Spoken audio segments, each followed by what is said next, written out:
अपना जो हमारे इलाके के जो कार्य है यानी कि जो एग्रीकल्चर सिस्टम है उसके गुरु ब्रह्मा गुरु विष्णु गुरु देवा महेश्वर के मिनिस्टर डॉक्टर रेड्डी साहब और साथ में यहाँ पर हमारे PAO वेस्टर्न है mister like that even the laborers who are not doing before I get into the hardcore agriculture, I want to bring to your attention a few important issues dealing with waterways and environment, agriculture, and rural and maritime development. One is the ban on plastic usage. We want to get rid of plastic materials from Fiji's environment. The primary reason for doing so is to protect our environment. Plastic is becoming a threat to our environment, to our health, and to the quality of our environment. It is for this reason the Environmental Management Act of 2005 ensures that we eradicate the use of plastic bags, which began on the 1st of January this year. In transition, the thicker plastic bags are allowed at the moment, but the intention of the legislation is to migrate people from using plastic bags to using of biodegradable bags. We want to eradicate the use of plastic bags from our environment. I want to actually thank all parties, all stakeholders, all institutions for the massive support we have got to put into effect this particular initiative. Supermarket owners, the consumers, the household and heads, shoppers, market vendors, store owners, all of them have shown us full support by not using plastic bags. And I really want to appreciate, show my appreciation and government's appreciation on your support. People are taking pride in not using plastic bags, and this also has given us a new opportunity to manufacture biodegradable bags. So I urge all of you to carry your own bags, throw it in your vehicle whenever you're traveling around, so that you can use these bags to carry goods and products and commodities. On the same note, I also want to urge you that you must take pride of your environment by ensuring that you don't throw litter in public places. We need to have national pride.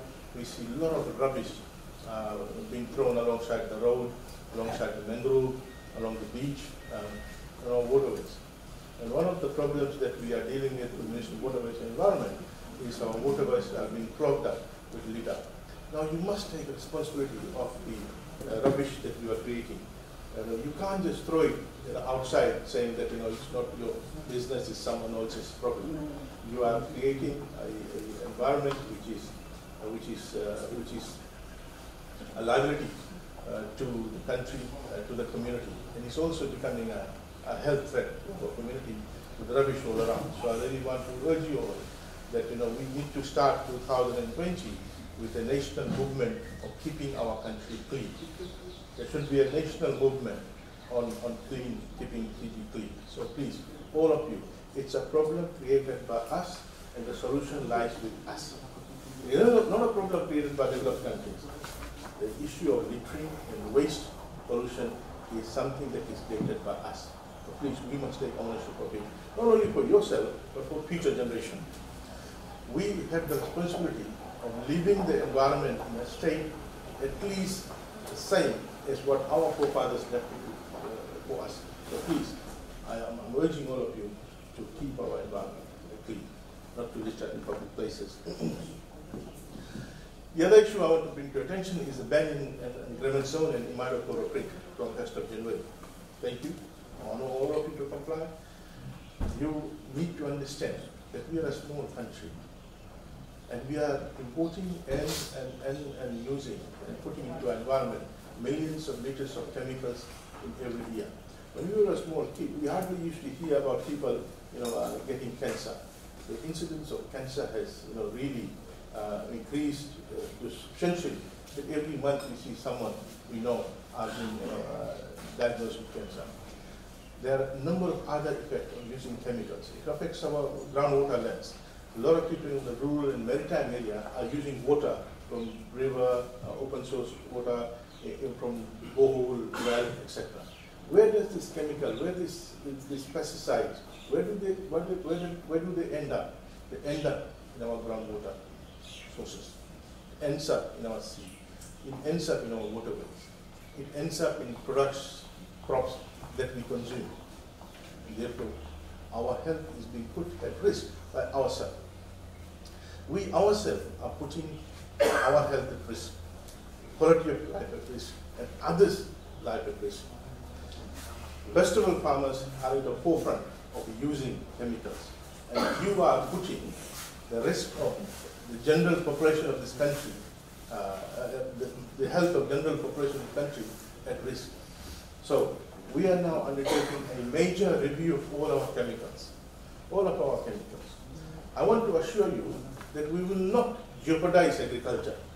We will not say, we'll ban this chemical without giving you an alternative. We understand that we need to protect your crop and animals from pests and diseases.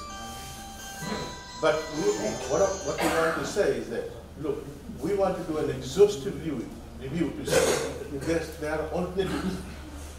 There are alternatives, organic alternatives. We want to phase out. We want to phase out all chemicals. There's something called silent. Put this on silent. Okay. So at the moment we are undertaking a review. You're most welcome to make submissions.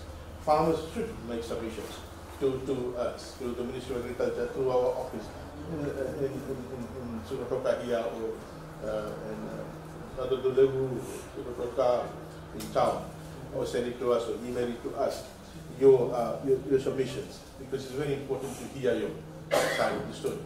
So, but as I said, we are not rushing into this, but we want to deal with this issue. It has been there for so long, and we want to deal with it. We want to ensure that you also feel safe when you are applying chemicals. Your children should be safe when they consume the vegetables that you produce where chemicals have been applied. The consumers, our children, the general consumers, those who consume or buy vegetables from the market, they must feel safe when they're eating the cabbages or choya or whatever, where chemical residues are found. So it is something that we cannot be bystanders. The Ministry of Agriculture regulates what chemicals are being imported into the country, and we just cannot continue with status quo. That's not an option. So I want to thank you all for cooperating with us in terms of banning Grameen Zone paraquat. It was threatening our life, threatening the environment. We just, we should have done that long time back. There was no protocols of who could buy, how to buy, etc. We banned imidacloprid because, it's an insecticide to kill other insects, which is destroying our crops, but it also was killing bees.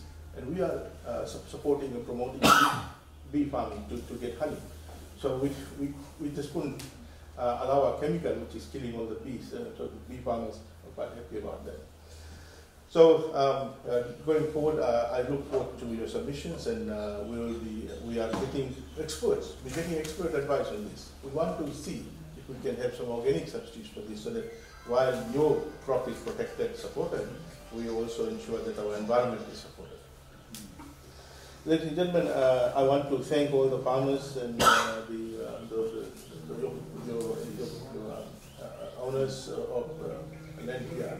This area is a very important area for agriculture sector in Fiji. We have done extremely well, but we need to now move towards large-scale commercial farming.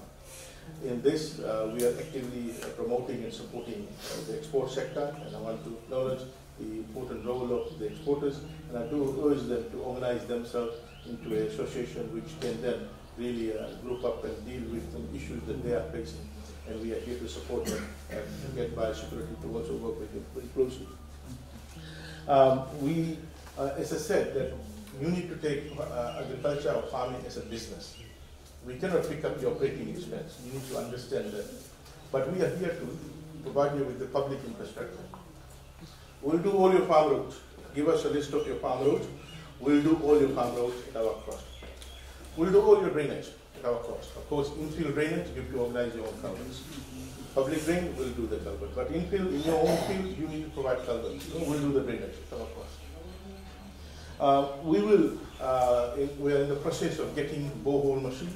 We are happy to do the drilling to provide you water source if you need at our cost. But you need to have your own pump, own piping, everything you organize. We will do the drilling for you, so that we have a constant source of water in case if you don't have it at the moment.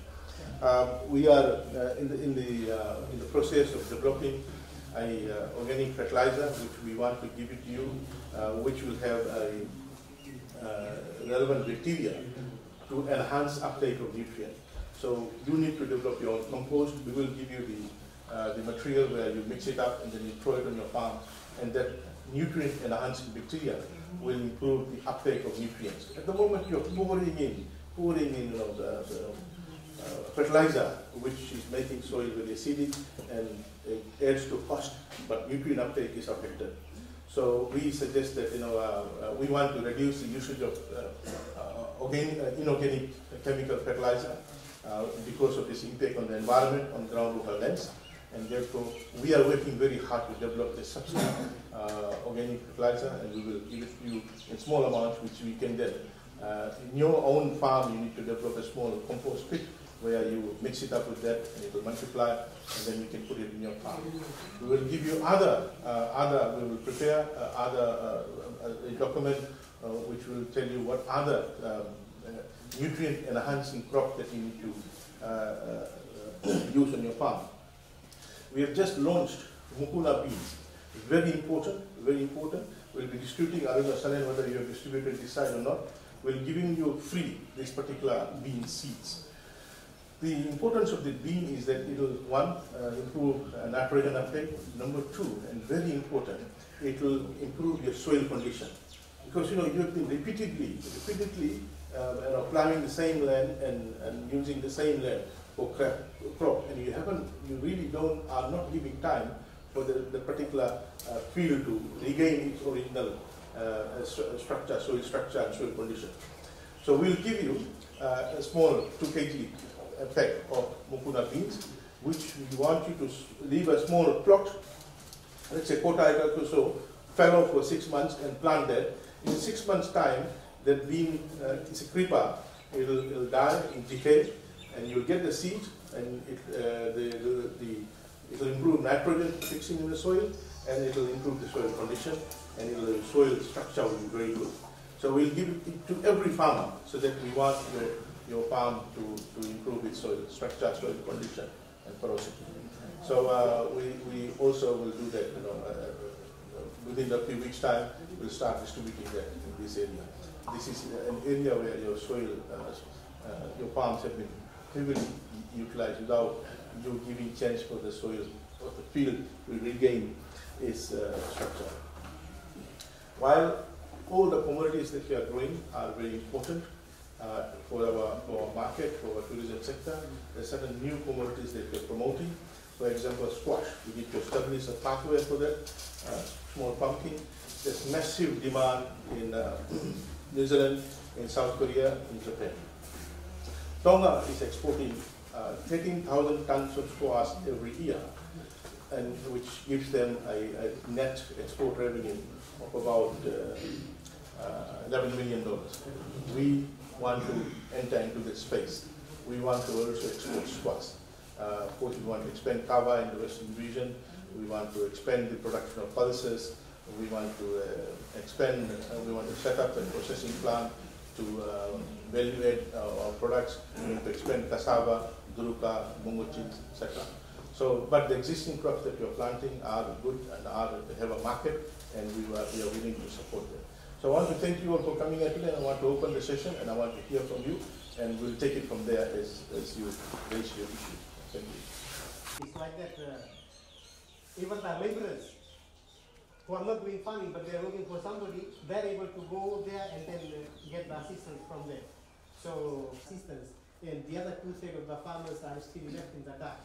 At most times what happens, by the time the farmers get to hear that if we can walk hand in hand with the farmers and our advice. freeze another chemicals and the fertilizers and the seeds that came from the shops around, if prices, so that people can buy on that. Some of the chemicals. But the moment you start giving subsidies, people take subsidies as a permanent thing. Subsidies distort resource allocation. Subsidies are abused. Subsidies bring in inefficient farmers into production, inefficient land under production. Subsidy is not the right way to go.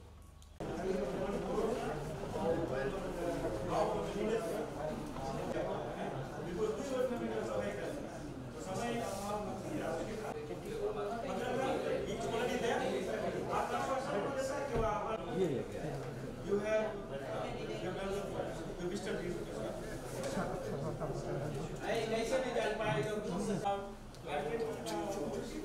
Make sure that today